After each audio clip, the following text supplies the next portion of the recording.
For say, hey guys, it's Klaus. Welcome back to another video. And as you can tell already, since the video is not 26 minutes long, there's no intro. We're going to get right into the action today. We're going to watch Chris Hacker 007 in his E75. He's playing the E75, which was the first Tier 9 heavy tank I got in this game.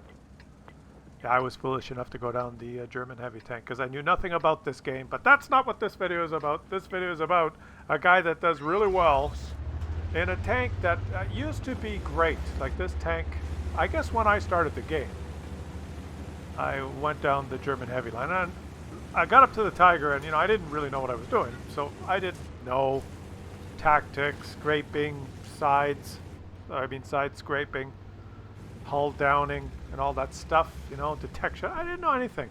I just played and was in a heavy tank, so I thought I'd be okay. Roll out. I'm in a heavy tank. I'll be okay. I died a lot. What a shot! Hoo-ha! Did you see that while I was talking? And then I got to the E75, and I didn't know what I was doing, really. It happened so fast. I was confused. I was just a noob, right? I was just a muppet. We all start from the beginning, and I started from the beginning.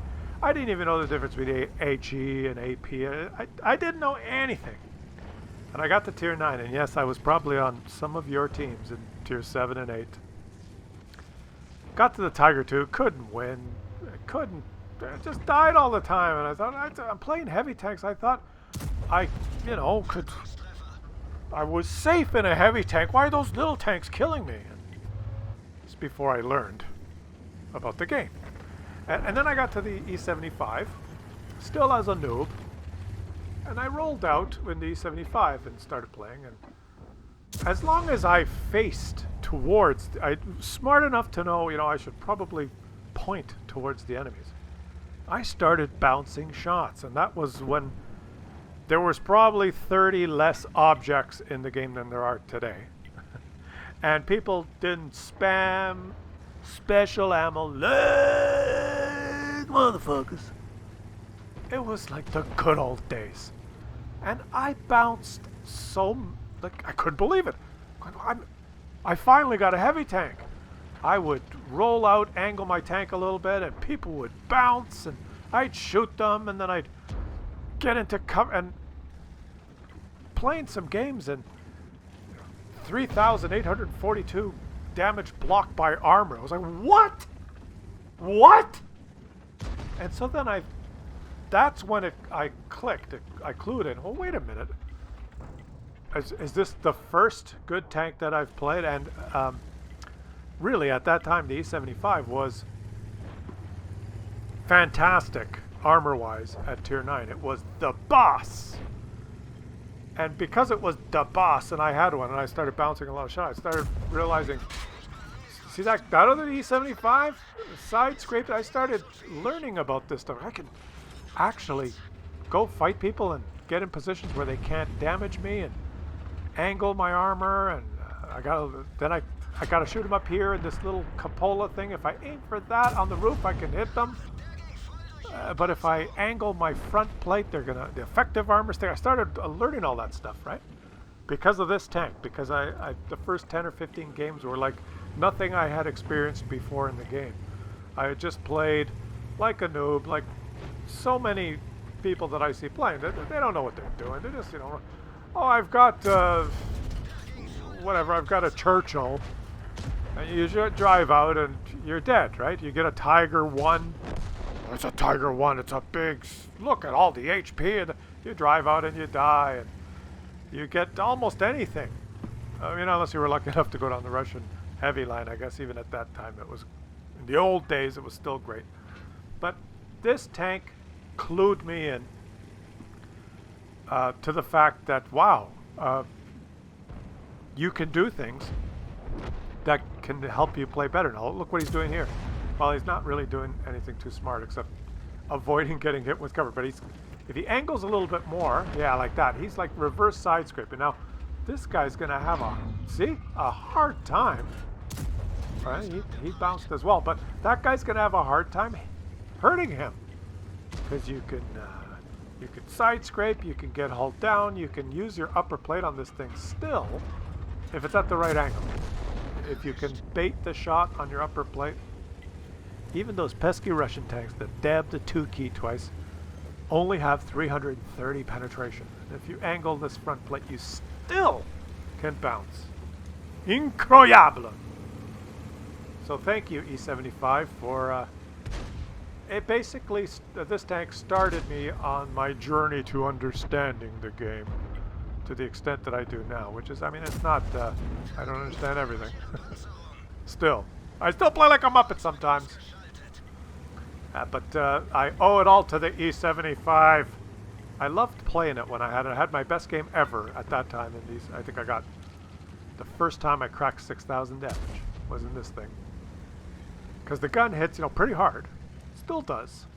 There's other tanks actually that hit harder now, but at that time it was a hard-hitting gun, really good armor all around, and once you learned a little bit about the game, a little bit about how to position your tank, and you had to, because it's slow. You can't scoot away. You can't do anything quickly. And I learned the E75 and then the E100 that it's almost more important what you do between shots than your shots. See, now he's taking his shot. If you're detected or fighting someone, he's going to take this blind shot now. Is it going to go in? It might have.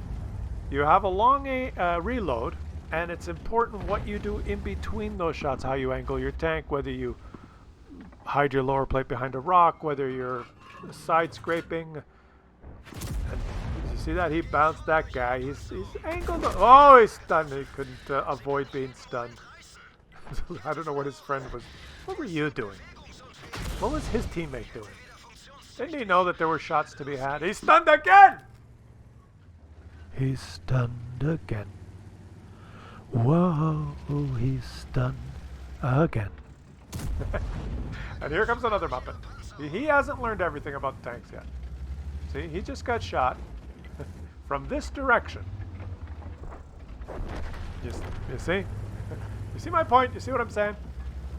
So, yeah, the E75. And now, unfortunately, it's slow, and it's big, and it's flat-sided, and it's been power creeped a lot. But it's still, you could still do well in it. I mean, power creep is, you know what the problem is now, guys, in the game, with all the new object, whatever the fucks, and it's the Russian thing. And I'm sorry to harp on it again about the freaking Russian bias in this game, but there is this one mechanic. This is basically it. This is what summarizes it all. The Russian tanks get heat with high pen. Okay? And all the heavily armored, the big guys, like the E75, the Germans and the Japanese, all the big tanks, have flat, nicely, just flat sides, perfect for heat to punch its way right through, right? But the Russian tanks, the heavy tanks, they don't have as much armor, but they have the magic spaced armor, so the heat can't hurt them. You know, so you get the little Russian medium tanks from 480 meters away, can shoot heat at this thing if they can hit it on a flat side or even the front, and you don't lose penetration over distance, and just like Swiss cheese, right? Whereas the other way around, you fire heat at a Russian tank, and oh, that hit the magic 720. Let's ram this guy. He rams it tier 10. Kamikaze! You know what I'm saying? It's the heat. Heat doesn't hurt Russian tanks. It's perfect for killing German tanks and Japanese tanks, and the German tanks are all flat armor with no spaced armor, no magic, right? Whereas the Russian one has that little a little folded over piece of tin on the side that is so magically powerful that it can absorb, and you don't, like, shut up. So anyways, because of all the objects and all the secret-spaced magic armor that exists now on all the Russian tanks, this armor is not that shit hot compared to all of that. And it's slower than almost all the tier 9 object, whatever the fucking object you want to compare it to. So, but Chris Hacker here is having a great game, and I love to show a regular guy. Just, yeah, he's playing a tank that I love, that is not the greatest. And now he's faced with the task of fighting. Oh, well, his teammate died, so it's one-on-one. And, oh, of course, now read the chat. Look at the guy's berating him in chat now. The idiot in the T-92 artillery, what's his name? Crafty veteran from the B2C clan. He types in chat, E75, you effing inbred. Raging at him, pissed off. Like, what a, look at him. The guy's been fighting for his life here. He's almost on 5,000 damage. He's carried the game. And the useless, pathetic guy, and there he goes again. He's swearing and cursing at him. The T-92, an artillery. Why did you leave and you didn't help me? I'm in an artillery. I haven't moved for the past 730 games because I'm clueless. Why did you come? Fuck off. Like, holy shit. If you're in an artillery and you at the end of the game, stay with your teammate. No, move. P stands for propelled. In your case, it stands for fucking moron. Holy shit. God, that's just... The minute they die, you know? Raging, cursing, swearing. Yeah, crafty veteran. Good on you, but it's all about you. This game was all for you. He should have helped you because it's your game. It's all about you. Why did he come back to help you? You know why he didn't come back to help? Because he's busy winning the game. All right, so now he's in the cap, which is a good strategy because he's got some houses covered. But that STRV has insane camo and can set up at those bushes on that kind of ridge line at G6, 7, you know, in that area there. So don't do that. If he's behind this house, the STRV has to come for him. So don't screw around now. You're having the game of your life. Just stay in cover. But pick a direction that you think he's going to come. And this is dangerous what he's doing. He's trying to get the drop on him, and you won't. You will not out-detect him unless he's driving in the open, right? So just, if I were him, put your ass against the wall and just wait there. And I don't think he can kill you with one shot. I think he'd have to have a pretty... Well, yeah, maybe he could. He could one-shot you. But if he comes, track him and immediately get away from the end that has the gun sticking out of it. Oh, and he's taken a hit. And... Oh, he got him! Nicely done. Nicely done. He penned that. Oh, I'm glad he didn't bounce that shot. Pascucci's high caliber kamikaze. Hiya! Way to go. I'm not even going to click on the T-92's name. Look at this. He lost credits because why not?